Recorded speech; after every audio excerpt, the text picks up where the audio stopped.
Well, hello again. This is I'm coming to you on March 2nd on the crisis in the Ukraine.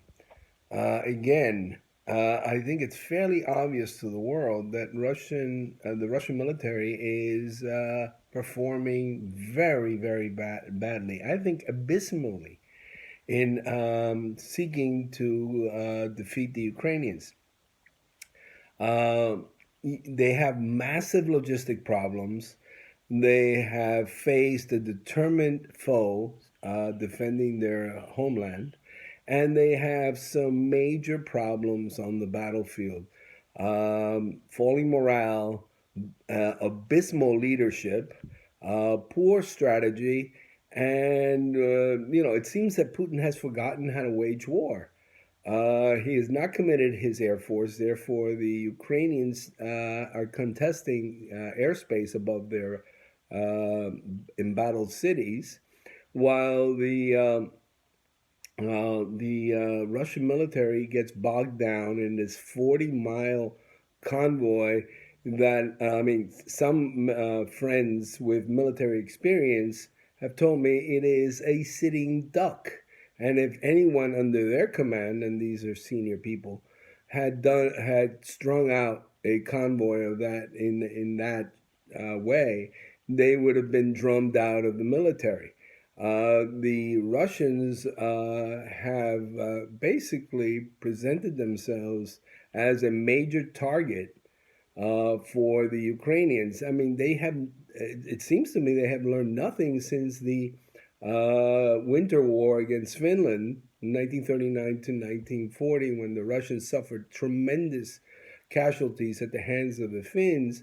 The Finns basically developed a strategy of cutting uh, uh, armored convoys in three parts, and then killing each part off as they held off reinforcements. Um, I think that the Finns used these ski troops, but the Turkish drones, the Bakhtars, of which the Ukrainians have received a new supply, can perform much better than troops on skis, because they can be used to do pretty much the same thing to a Russian convoy. If something strung out 40 miles, the last 10 miles of that convoy cannot support the first 10 miles. It's just with any kind of necessary and timely surge of forces.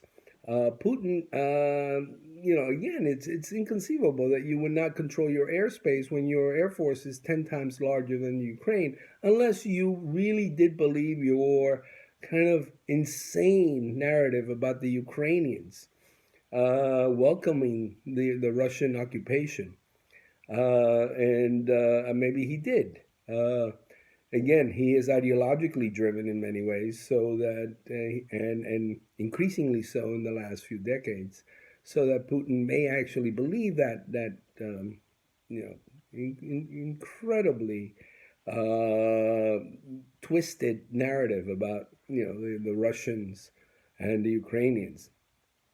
As I said yesterday, yes, the Ukrainians and the Russians do have a lot of cultural similarities, but they do have a history of conflict and struggle. And the most recent, of course, was the Great Ukrainian Famine, set off by Joseph Stalin as he collectivized agriculture in the Soviet Union.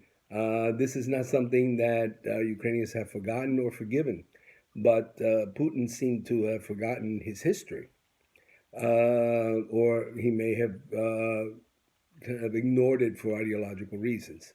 Again, I think that Putin is basically losing this war, and you have the attack on civilians to demonstrate the desperation of the Russian forces.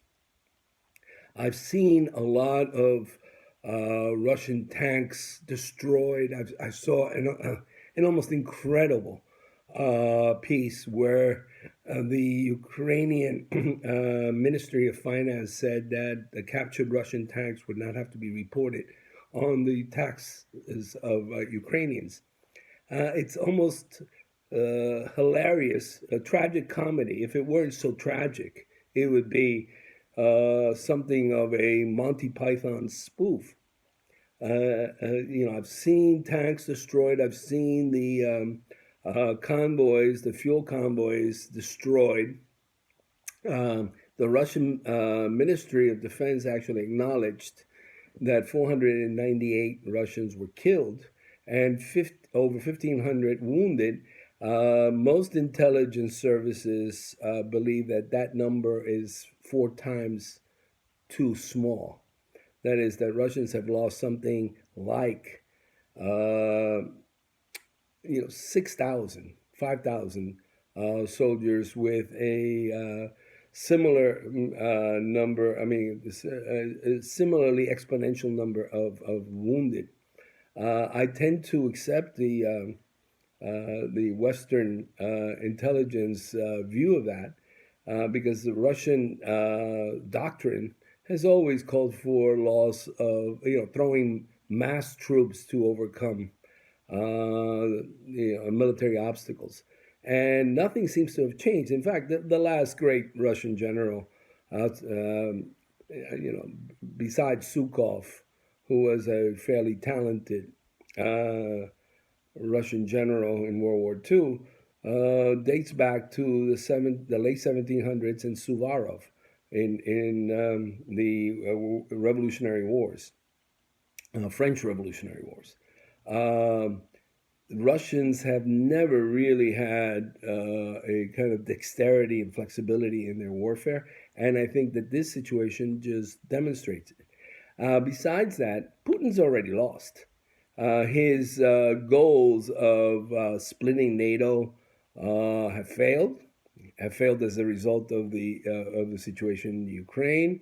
He's an international pariah. He's isolated. Even China has not fully backed him. In fact, they abstained on the vote in the Security Council, which is significant because the Security Council is the one organ in the UN with teeth. And if that resolution had passed, then Putin could be facing worldwide military pressure.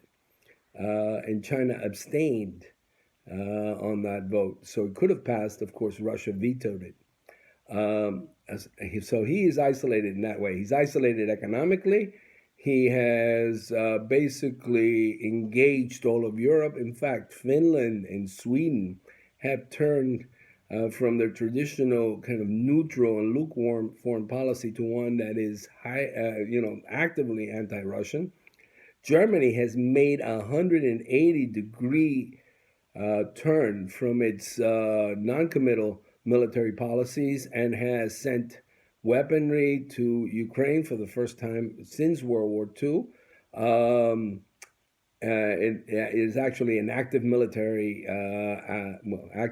actor, and has committed to paying its share of NATO. In fact, all of NATO is now more united than it has ever been. So Putin's overall goal of splitting NATO or neutralizing it has completely failed. In addition to that, there is almost total international condemnation. There is also a growing anti-war movement in Russia. Its oligarchic elites are building pressure on Putin, and that may actually result eventually. Putin doesn't end this invasion successfully in a matter of weeks in his own demise. I don't predict it, but I do see it as a growing possibility as time goes on. In fact, if he doesn't resolve it, I think that the possibility becomes critical and becomes imminent. Again, this is my view, and again, I'm posting this tonight on March 2nd.